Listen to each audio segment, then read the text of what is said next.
Hi, I'm Jim Tobin. I'm president of Ignite Social Media. We're a social media agency that's helped a lot of brands develop a social media strategy, among other things.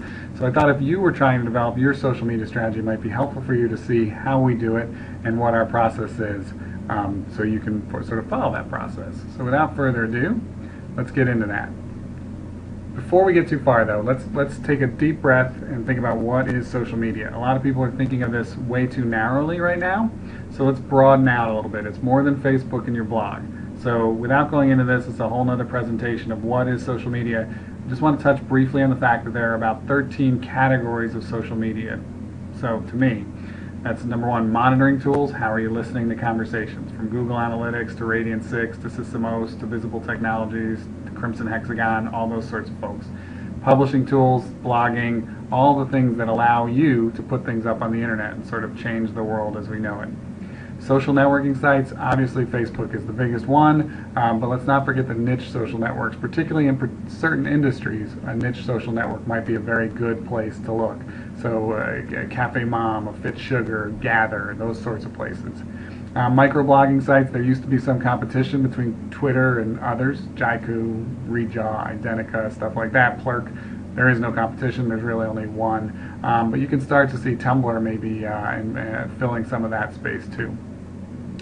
Widgets used to mean nothing, but now they're portable bits of web functionality that you can take and you can place wherever you want, you the user. You can put it on your Facebook page, you can put it on your blog, you can put it on your iGoogle page if you use one of those. And widgets are helpful if you've got a piece of functionality that's easily shared. 6 collaboration tools, Wikipedia being the most obvious example of that. From there, the photo sharing sites like Flickr and the video sharing sites like YouTube, remembering that this is a great way to communicate a message. From there, personal broadcasting tools, things like Blog Talk Radio, Ustream, Livestream. You can have your own show now without any real significant monetary outlay. The challenge is figuring out what to say, who's going to care, and how are they going to know you're out there. Not easy to do. Virtual world, Second Life is the biggest. For marketers, that was the hot place where people started, and not so much anymore. But it's important to realize that like my children, who are 12, 10, and 7 years old, they spend time in Club Penguin and places like that are, you know, normal to them. And as they get older, as they become the people buying, they're going to expect e-commerce experiences to be influenced by this virtual world experience that they're beginning to feel is quite normal. Social commerce, do you allow ratings and all those sorts of things that Amazon does on your site, on other sites? How do you influence those sorts of places? Location-based services, obviously Facebook Places changing the game by coming into that, but there's many others. Foursquare is still doing quite well. Gowalla trying to do that also. And then social bookmarking and news aggregation, Dig, Delicious, places where people share things. And before I forget social commerce, of course, group buying, very, very popular right now. Groupon doing very well, Living Social and others looking for a big foothold in social commerce. So as you're thinking about your strategy, just important that you think about it sort of broadly like that. All right, so let's move on. Now this presentation is full of horrifically bad clip art, so as you're going along, keep track of what's your favorite. But before you start, why are you doing a plan? What are you trying to gain access to? What business objective are you trying to solve? That's important. I get people who say, I want to do a Facebook page, or I want to do social. Well, social is not a business plan, so how can social media help your business plan is very important. Then from there, I think you need to think about what does your business offer that people are likely to want to discuss. So sometimes you have to take it up a notch. You have to take it up a notch from, we sell vitamins, good thing to sell, but people don't typically write every day, I took my vitamin C on Facebook every morning. So with NatureMade, one of our clients, we have to think, really, what is this business about? It's about healthy living. It's about being able to do the things you want to do. It's about being confident in who you are as a person from a healthy healthcare and viability sort of perspective. So thinking about what your business offers that people do care about. They very much care about those things. And then how do you sell? Because that's going to impact what you can do. So are you an e-commerce seller? So you can drive right through channel all the way through? Or do you sell through retail stores? Are you going to come through third parties? Are you an OEM? Are you selling through OEMs? Are you an ingredient brand like Intel, one of our clients? You don't go and buy Intel. You buy Intel as part of buying your next laptop. So that's important to think about. Forrester has a really good methodology, and really what we're talking about here is an expansion of Forrester's POST methodology. So very simply, remember POST. It will save you a lot of hassle as you move forward with your life. Number one, who are the people you're trying to target, and why? What do they care about that's relevant to what you do? Secondly, what are the business objectives you're trying to accomplish?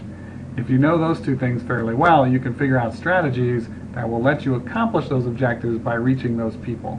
And only then do you look at the technologies that fit. Saying I want to be on Facebook is not in and of itself a logical strategy. If Facebook enables you to accomplish those strategies, and many times it does, then I think you can use that. So how do we do this? Well, it's important to know that we've done this for a lot of people, a lot of big name brands. We've taken through this exact process that I'm going to take you through, and we started doing it in late 2007 when most people weren't even thinking about their social media marketing strategy at all yet. So this isn't the complete list of people we've done this for, but it's helpful to know that this is a process that's actually working and comes out with a deliverable that you can then execute on. That's also critically important. So there are 6 steps outlined here that we're going to go on in more detail, but really step 2 and step 4 are the major steps. So step 1, if you're an agency like we are, we need step 1. We need to get up to speed on what our client does for a living and what they're trying to accomplish, what their business objectives are, all those sorts of good things. So for us, discovery is critically important. You may already know that though. If you're doing this for yourself, you may only need to think about, well, what am I trying to get out of it as part of your discovery phase. Step 2 is sort of the big first step. We turn away from the client for a minute and we look at the target audience very carefully. What do they care about? What's the community care about? Forget for a second what we want to talk about. If social media is a cocktail party, then the first step when you go into a cocktail party is listening. And so figuring out, all right, what are the conversations taking place, all that sort of stuff. How are people interacting with each other relevant to these topics, and what terms are they using?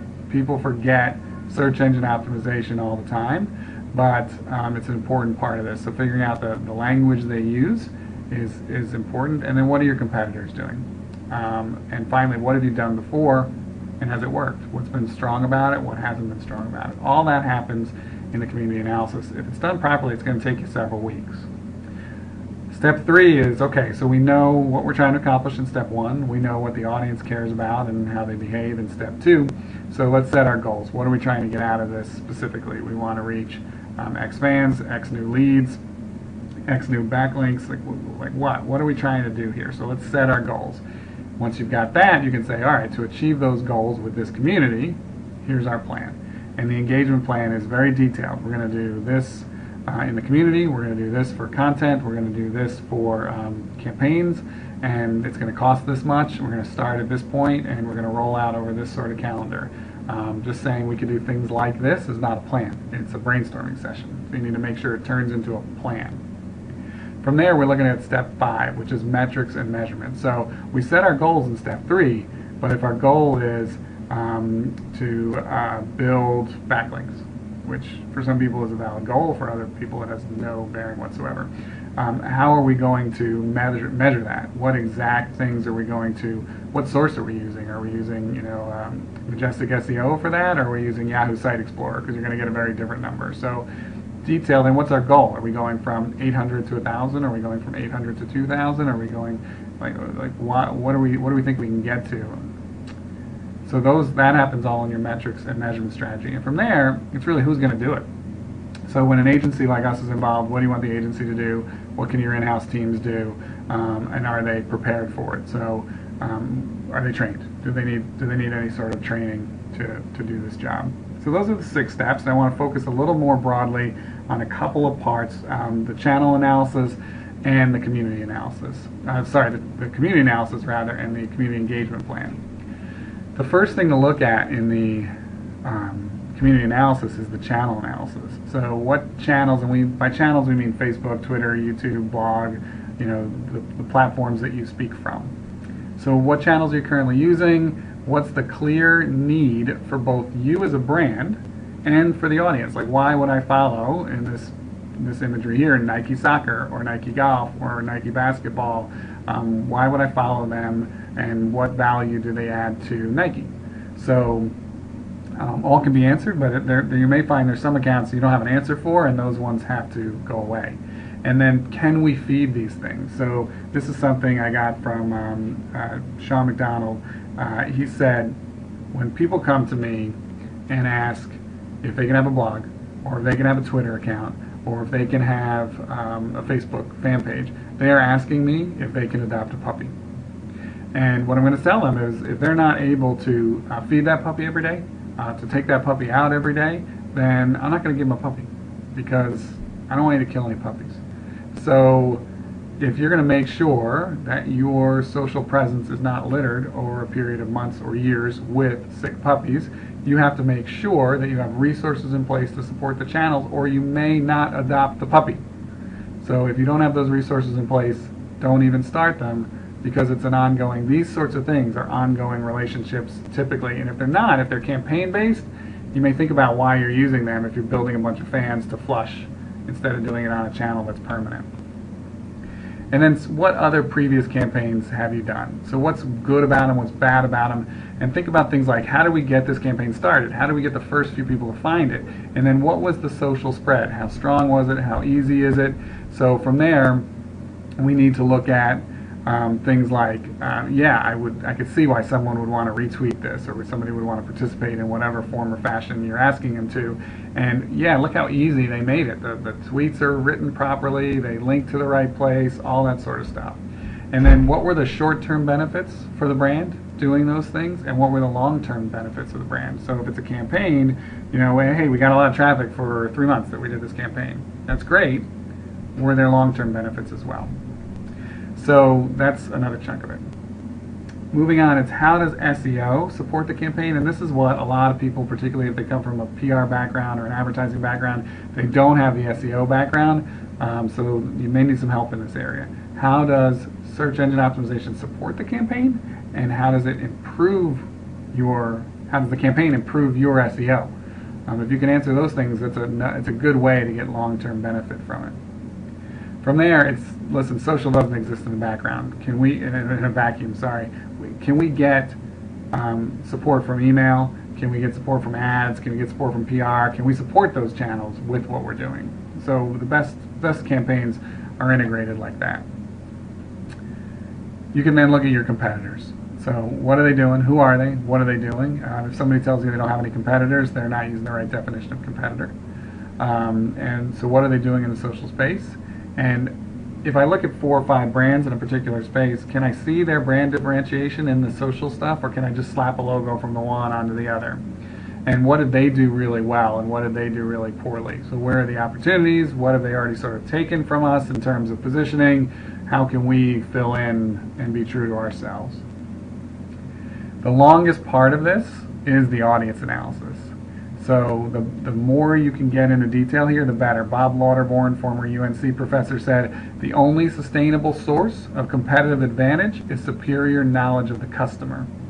So if you can get that superior knowledge of the customer, you'll be way ahead. So specifically, who's your target audience? And what do we know? What networks are they on? Composition and index. And composition means what percentage of them are on, say, Facebook. If you tell me 74% of our target audience is on Facebook, well, that's great. But what's the index for that? Is that going to index over 100, which is average, or under 100? So they're less likely than average to be on Facebook, or they're more likely to be on Facebook or Twitter or YouTube or wherever you want to look. And so looking at composition and index, if you can, is very important. Nielsen's got good data on that. What are their social behaviors? Forrester has a social technographics ladder that's quite good. It's basic, but it's a really good framework for thinking about things. And that's, are we looking at creators here? Are these the people who will make videos for us? Or do we have joiners? Or do we have people who are inactive? Or do we have critics? Or do we have collectors? Who are we talking to? And are they likely to play along with what we're trying to do? And how are they different than people we're not targeting? Because that may be where the answer lies. And again, coming back to what do they want from you? You want to engage them. What do they want from you? Because if you're interesting in your business, you should be able to provide something that other people struggle to provide. So that's your analysis. So you've gotten your analysis. Everybody agrees that yes, this is who we're going after. Yes, this is what they do. Now we have to turn that into a plan. So a little more detail on the engagement plan. And this sounds so basic, but strategy refers to a plan of action designed to achieve a particular goal. People forget that. It's, hey, this would be neat if we did this. Yes, it would be really neat if it solved a business objective. So let's focus on those goals, and let's make sure that things that we ask people to do are aligned with what we learned in the community analysis, so we have a roadmap that makes sense. So moving forward, one of 3 pillars to this is your content strategy. And I like this cute little image here. What content will you be producing? How frequently? And what's the plan for that? Do we have an editorial calendar of when we're going to roll this stuff out? Who is producing this content? And are they capable of it? Do they have the time? Do they have the ability? If you're asking them to write a blog, are they a good writer? Are they a fast writer? Or is this going to be painful to do? And do they have the information they need to move this content along? It's not a slow-moving space. So if you have to go through 6 hoops to even figure out what to write about, you're going to put yourself at a disadvantage. And then importantly, who cares? I mean, who cares about your content, and how are they going to discover it, and how are they going to, and why? This is left out all the time. Why will they share it? It's so easy to slap a share button using Facebook and Twitter and, you know, share, share, share, but missing from all these campaigns we analyze, why? Why would I share that? So think about that in your content strategy. And here's an overly used image from Brian Solis here, but you know, the point is there's lots of places that you can put your brand. But going back to that puppy problem, which ones are we going to use and why? Is the target audience there? Can we effectively engage them? Big important questions. And we've got content that would be great for YouTube. Or, hey, we haven't made a video in 5 years. Well, maybe we don't want to throw up a YouTube channel as our first big swing, right? There's other ways you can do it based on what you're ready to support. Campaign development. So this is one framework we use for one client where we analyze the types of campaigns that could fit. So for this client, we said, all right, you gave us 2 specific audiences, and so for this audience, you know, these sort of campaigns would appeal. For this audience, which is very different, these sort of campaigns would appeal. They also supported a lot of events. It's a big brand, so they were out at events, and they said, how can we add social to that? So we looked at that, event specific. They launch new products. When we launch a new product, what can we do on social when we're launching new products? And then finally, they said, listen, for a brand our size, relative to our competitors, and as a sort of CRM, customer relationship management program, we do need more Facebook fans. So give us some campaigns to just get more Facebook fans that are the right kind of person. They meet our target audience. So that was the way we thought about it for that one client.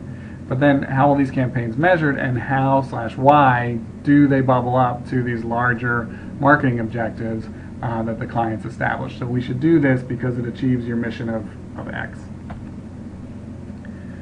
This is just a reminder to us that there are 3 kinds of campaigns. Number 1 is the ad campaign is doing X. So think of Old Spice. So we've got this Old Spice guy, and his ad campaign is fabulous. Is there something we can do in social? So they did, and it was brilliant. Or is it social media inspired? We've decided to give away a job to be a blogger for Nature Made Sammy Complete, and maybe we could support that with some PR and some ads, whether they're TV or banner ads or Facebook engagement ads, whatever they might be. Even help wanted ads in that case. So social media has sort of got the lead in inspiring the concept, and then the other efforts support it. Or there are things that the ad team or the PR team is doing that social can support with smaller things. Facebook updates, blog posts, small campaigns, things like that. So we think of these, we remind ourselves to think in all 3 ways. And then you've got to look at measurement. So are you going to do conversation monitoring, and how often? We had one client who did what they were supposed to do, right? Monitor every day. So we monitored every day for a while, and this particular client wasn't in a space where there was that much chatter. So after a month or so of doing it, we said, there's just not that much. And with the other things we're doing in the space, I think we're going to be aware if a controversy, which is unlikely in your space, should arise. So let's check every Friday or every Monday or whatever. So that saved them money, because monitoring is time, and time is, of course, money. So what's the frequency? What keywords are we looking for and not looking for? And then what if something does happen? Who am I going to tell? And can they do something about it quickly? because a lot of times these PR disasters start as things in social media that were handled poorly or too slowly. So if we do get that crisis, who are we going to tell that can say, here's what you say it right now? Monitoring. Are we going to use what program? We're going to use Radian6, are we going to use Sysomos, are we going to use Visible, are we going to use Crimson Hexagon, are we going to use Tracker? All those are we just going to use Google Alerts? Any of those things, depending on what your budget is, all could be possible. And then what programs are we going to monitor success out of? So where are we getting our actual data? Is it out of Omniture, Coremetrics, Google Analytics? Where are we getting Facebook Insights, CoTweet? Where are we getting the actual units of data that we're going to measure? So finally, what are those goals? What are the KPIs, key performance indicators that we're trying to affect? And what are the goals that we'll be working toward? If you can analyze all that, you've got a good plan. And at the end, if your boss says, hey, yeah, I'd be happy if you could do that, and you do that, it's a pretty good case for asking for more money next year. So how much does all this cost? People get into how much does all this cost? Well, they should get into it because it's a big question. No client has ever had enough money to do everything that we can think of doing. So you've got to prioritize, and to prioritize, you got to price. So how do I figure out what this stuff costs? Social's strange to me. Don't know how much it costs. Well, there's 6 things to think about. What do you have to build, program, and how hard is it? So you probably know how much it costs to build a landing page, or build a Facebook tab, or build a massive website, or whatever. But what do you have to program? So that's the technical architecture of the plan. The second one that people forget about is who's going to produce this content, how much of it, and what's it going to cost, either in terms of we're going to devote an employee 1 hour a day or full-time or whatever, or we're going to hire an agency, how much content, and how often are we going to update that? If we do 3 videos, when are we going to need a 4th? So those are important. And then think about social media optimization. Can we do social sign-in? Can we do like buttons on pages? Can we do any of those sort of things that would be helpful? And there's the phone ringing. What sort of things would be helpful to optimize our site for, let me put this on Do Not Disturb, optimize our site for allowing things to be shared quickly, allowing people to connect with Facebook, all that sort of stuff. And then our channels. How often am I updating it? How often am I monitoring it? If you get a big channel, you will get spam on it, and it's better if you delete that stuff. And how quickly do people expect me to reply? That all factors into the price.